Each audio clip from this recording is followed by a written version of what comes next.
بسم الله. قيبتان حigta markaasi waxaan isku dayaynaa soo dejino get inaan ku shubno markaasi computerkeena. waxaad sameynaysaa markaasi computerkaaga terminalkiisa soo kici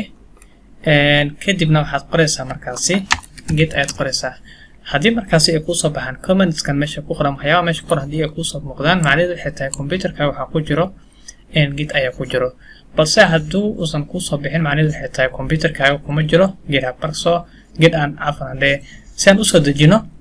waxaan tagnaa markaasi website-kan ayaan tagnaa waa get- markaasi scm.com/downloads ayaad tagaysaa ama simple Google ayaad waxaa ku qoraysaa markaasi get ayaad ku qoraysaa oo keliya. intaa markaa qorto waxaa ku dhufanaysaa downloadkaas ayaad click leedahay. click markaasi wuxuu ku geen doonaa page-kan ayuu ku geenayaa. page-kan waxaad la taabanaysaa markaas meesha aad ku qoran tahay download for Windows. waxay ku xiran tahay computerka adiga isticmaalaysid Windows-ka ku jiro. haddii uu ku jiro Mac ayuu ku leeyahay ama Linux ayuu ku leeyahay hadba OS-ka markaas adiga isticmaalaysid ayuu ku xiran yahay. marka download click asiisid waxa ku soo degi doona markaasi downloadka ayaa bilaabmi doona oo ku soo degayo waa ka qaybta hoose markaasi ka muuqda. inta markuu sameeyo kadib installation-ka caadiga ayaa sameynaysaa waad ku shubaysaa. hadda markii aan fiiriyo refresh-ka aad taagnaan waa refresh-ka waxaan taagnaa markaasi iska cancela refresh-ka hadda aniga taagna waa 2.33 ayaan taagnaa markaasi refresh-kaasi ugu dambeeyay. haddii aan soo bixiyo markaasi command-ga waxaan iska isticmaalaya terminal-kan caadiga waxaan soo keenaa markaasi get ayaa leeyahay. markaa ku dhufto markaasi get-kan aan ku dhufto helping aad tago about get aad tago meeshaan waxaa ka soo muuqanaysa markaasi version-ka aniga isticmaalayo ah version 2.33. hore ayaan waxaan u isticmaalaya markaasi version-kii ugu dambeeyay. haddii aadan isticmaalin markaas version-kii ugu dambeeyay fadlan update garey get-kaaga si markaas u noqdo version-kii ugu dambeeyay. okay, intaa markaas samaysid download-ka aad dhamaysid kadib waxaa xaqiijinaysaa markaasi in aad si sax ah ugu shubtay in kaleta get-kaaga. waxaad ku qoraysaa command-ga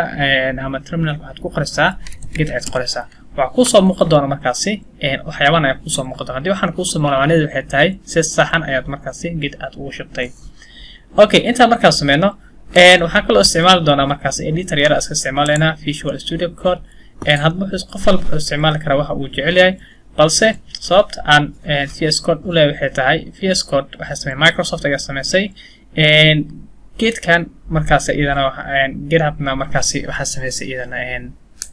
Microsoft. sidaas daraadeed markaasi wuxuu leeyahay qayb markaasi isku xiran ayuu leeyahay oo ku sahlaya markaasi simple ah inaad kala socotid get-kaaga. okay, intaa markaas samaysid waxaan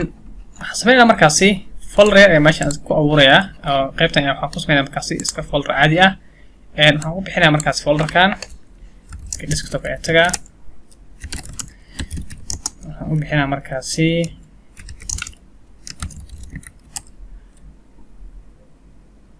isku dhajiyo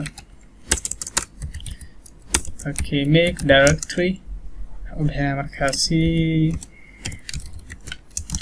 okay git course ayaa u bixinaa. saaragta meeshaan waxaa ku abuura markaasi folder ayaa ku abuura u bixiyay markaasi git course ayaa u bixiyay. gudaha ayaa usii galaya markaasi inta waxaa ku soo furaya markaasi Visual Studio Code ama VS Code ayaan isticmaalayaa. fadlan waxay markaasi adiga aad jeceshahay aad isticmaali kartaa. okay, waxaa qoray markaasi code kadibna dot ayaan dhahay si markaasi usoo baxo. okay, soo aragtaaba waxaa noo soo muuqday markaasi markaas waxaa noo soo muuqday VS Code-keeni. haddii aan kusoo daro cabirka heer okay size-ka iska soo weynayna. okay, qaybtan markaasi dhanka bidix waxaan ku abuurayaa markaasi file ayaan ku abuurayaa. file-kan waxaan u bixinayaa index. okay, inta index aan u bixinin sababta VS Code ku doona waxay tahay qaybtan bidix markaa fiirisid wuxuu leeyahay markaasi meel aad kala socotid code-kaaga source code-kiisa ama meesha aad kala soco lahayd. saaragtaan wuxuu ku leeyahay markaa wax markaasi markaasi nooma bilaabna markaasi get markaasi weli ma aanan furin anaga markaasi. so marka si markaasi repository-gan aan markaasi anaga initials gareyno waxaan isticmaalaynaa iska terminal-kan caadiga ah ku xiran terminal-kan ayaan isticmaalaynaa. okay hadda dii aan qoro git hadii aan qoro meeshan inta aan dhaho waxa isoo baxyaabo fara badan ay soo baxay waxa ugu horeeya markaasi aan arkayna waxay tahay in wax lagu magacaabo initkaas ay arkay initka markaasi muxuu qabanaya initkan wuxuu noo qodana markaasi inuu noo abuuro empty markaasi repository inuu noo abuuro meeshan ayaa marka hore sameynayna anaga kadibna aan track gareeno wax markaas anaga qabanayno mar walba oo adiga project aad bilaabaysid ugu hore inta aadan talaabo kala qaadin waxaa iska samaysaa markaasi repository-gaaga meeshan in abuuro sidee u abuuraysaa markaasi waxaa leedahay git ayaa leedahay marka horeta kadib waxaa leedahay init ayaa leedahay haddii aad tahay qaybteena caadiga git init markaan dhaho enter ayaa leeyahay meeshan waxaa ii bilaabmay markaasi ama kasoo baxay git ayaa meeshaas ku abuuray inta kama arkaysid haddii laakiin aad tago desktop haddii aan tago folderkii gudaha u galo meesha waxaa ku qoran .git macnaha wuxuu qaadanaya markaasi dhibic git ayuu qaadanaya waxaa laga yaabaa computerkaaga inuu markaasi faylasha qaar ay qarsoon yihiin oo ay ka bilowdaan camal waad furi kartaa haddii kaleetana markaasi waa iska dhaaf kartaa okay waxaad tagi kartaa markaasi qaybtan view ayaa tagaysaa kadibna markaasi haddaad tig meeshaasi aad ka qaadid macnaheedu waxay tahay waxay qarsoon yihiin wixii dot ah laakiin tig haddii aad saartid macnaheedu waxay tahay kusoo bixi doona wax walba markaasi qarsoonaay ayaa markaas kusoo muuqanayso ay kamid tahay git okay sidoo kale waxaa ku xaqiijin kartaa markaasi waxaa ku xaqiijin karnaa markii aan taabana meeshan source controlka markii aan tagno waxaa noo soo baxa dad wuxuu ku leeyahay markaasi repository abuur bas haddeertaan waa nadiif okay marka waxaan sameynayna markaasi inta ayaan ku abuurayaa failkan waxaa u bixinaya markaas index.html ayaan isaga bixinayaa okay html-kan kadib waxaan bilaabaya markaasi boilerplate-ka meeshaas ku abuuraya okay save iska leeyahay okay save markii aan dhaho meeshan waxaa ii soo baxay markaasi macna failka hadda aan abuuray index.html hortiis waxaa ku qoran markaasi u ayaa ku qoran oo macnaheedu maxay taagan tahay markaasi wax la track gareey maahan ama untrack waa markaasi sidee markaas ku kala ogaan karnaa haddii aan tagno qaybtan kaleeta ay ku qoran tahay markaasi source controlka meesha waxaa ku qoran in kan wax bedel lagu sameeyo waxyaabo in laga bedelay ayaa meeshaas ku qoran macnaha wax cusub inuu yahay soo marka waxaan sameynaynaa si kan aad macnaha ugu dartid repositories ugu dartid waxaa leedahay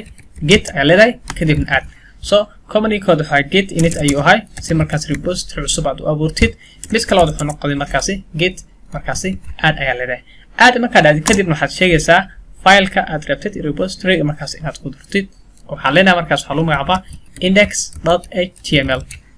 kadib waxaa leenahay markaasi enter ayaa leedahay enter markaad ahdid sa aragtaanba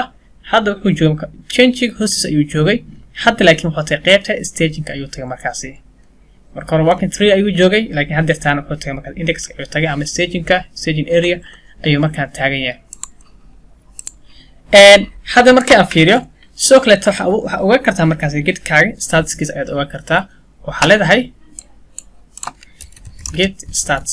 okay ayaa leedahay stats markaa dhad wuxuu ku leeyahay wax commits weli lama sameyn commitskan waa arkaynaa weli maanan arkin haddaan arkaynaa wax commits weli macnaha maadan sameynin haddana markaasi wuxuu u taagan yahay markaasi qaybteenii staging ayuu taagan yahay staging uu taagan yahay sidee markaas waa ka kansali kartaa oo kasoo laaban kartaa sidee ugu soo laaban kartaa waxa ugu soo laaban kartaa waxaa qoraysa oo keliya commandiga meesha ka muuqda ayaa qoraysa waxaa leedahay git ayaa leedahay remove ayaa leedahay kadib waxaa leedahay markaasi cache kadib waxaa leedahay fileka magaciisa ayaad sheegaysaa oo lagu magacaabo index.html index.html kadib waxaa leedahay markaas enter ayaa leedahay hadda wuxuu tagaysaa fiir stagingka marka enter dhamacneedu waxay tahay oo kasoo waa laga soo celinaya waxaa lagu soo celinaya meeshiisii hore ayaa la keenaya enter dheh aragtaanba waxaa lagu soo celinaya waxyar second kadib meeshiis hore ayaa lagu soo celiyay okay hadda waxaan sameynaa markaasi waan ku daraa markaan waxaa leeyahay git kadib waxaa leeyahay add kadib waxaa leeyahay fileka magaciisa index.html ayaa leeyahay enter ayaa leeyahay okay qaybteen staging markaas ayaan geynaa hadeertaan okay fail kale hadda diyaan abuuro isna waxa marka failka cusub ayaa meeshan ku abuurayaa sina waxa u bixinaya markaasi style.css enter ayaa dhahay okay kan isaga qornaynaa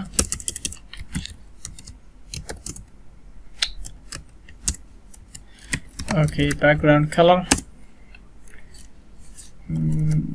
okay azure okay ka markaa fiirisid min a ay ku qoran calaamadaha u taagan min u ay u taagan waxay kala yihiin markaasi stats ka diyan fiirino get waxa la markaa get stats kiisa hadaan fiirino ka eeda markaasi wuxuu taagan staging ka caadi ayuu taagan yahay midka hoose markaa fiirisidna waa u ayaa markaas ku taagan oo ah untracked files file markaas weli aan lagu darin markaasi get repository aan ku darin waayo waa lama ogaa karo markaas filekaas wixii adiga ka bedeshay iyo wixii kaleeta ma ogaa kartid balse kii hore markii aan ka bedelo document s markaan ku daro meeshaan haragtaan waxa ii soo baxayo in wax bedel aan ku sameeyay get ayaa kuu sheegayo fileka wax ka bedeshay iyo kii kaleeta save haddii aan dhaho meeshii eeday u taagneed waa isbedelaysaa waxay isku bedelaysaa markaas m ayay isku bedelaysaa oo ah markaasi in wax modified la sameeyey haddii aan fiirin markaas get saas marka la haddii aan dhaho waxa ku soo baxayo kan haddeetan wax aan ka bedelnay anaga midkan wax ka bedelnay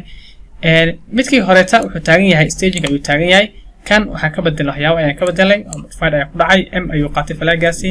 midka hoosna weli waa markaasi u ayaa saaran oo ah untracked repository markaasi kuma aanan darin okay ka tira markaasi st ka tir save leh si soo ku soo celi okay waa kaas hadda tii aan fiirin get status modified meeshaasi inuu ka baxay okay kan isagana waxaan ku dari karnaa markaasi repository waa ku dari karnaa hadii kana markaasi get kadib maxaa leenahay add kadib waxaa sheegnaa markaasi style.css haddii aan qaybteeni control fiirino midna wuxuu taagan stagingka midna wuxuu taagan yahay caadiga directory caadiga style.css inta leeyahay isagana markaas waxaan ku darnay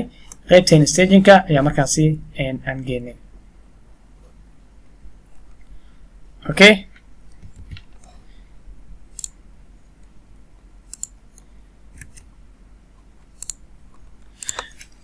okay aan sii wadno markaasi hadda waxaan aragnay markaasi commands aan aragnay waxaa ka mid ah haddii meeshaan aan ku abuurano si aan ula socon waxa markaas anaga aan baranay adeertaan oo ah get init ayaan baranay oo repository cusub aan abuurnay sidoo kale waxaan baranay markaasi get markaas waxaan baranay add ayaan baranay kadibna waa file aad sheegaysaa meeshaasi aad ku dari lahayd repository-ga sidoo kale waxaan baranay markaasi get remove in markaasi oo anaga ka soo staging ka soo celino aan ku soo celino markaasi meeshan caadi ama open directory caadiga ahaa inaan keeno okay ilaa hadda waxaan baranay markaasi saddexdaasi command ayaan baranay haddaati waxaan soo sheegay markaasi video ugu hore waxaan soo sheegay version walba commit markaad sameynaysid waxaa la siiyaa message ayaa la siiyaa ama wax ayaa lagu qoraa aad ku garanaysid si markaasi anaga u sameyna taasi waxaan filaa videoga ilaa 12 daqiiqo 13 daqiiqo ayuu sii maraa waa video qaybtan ayaa ku jira markaasi si aan u kala gaabiyo waxaa laga yaabaa marka dadka qaar inay ku noqdaan wax oo culeys ama cadays dareemaan kaliya waxaan banay saddexdaas command-kooda oo ah repository qaabka markaasi loo abuurayo marka koowaad fileka sida markaasi stagingka loo geenayo iyo markaasi stagingka qaabka markaasi loogu soo celinayo haddii stagingka uu ka aado staging qaabka marka adiga aad ugu soo celin lahayd qaybta xigta ayaan ku baran doonaa markaasi commitska wixii la xiriira aan ku baran doonaa insha allah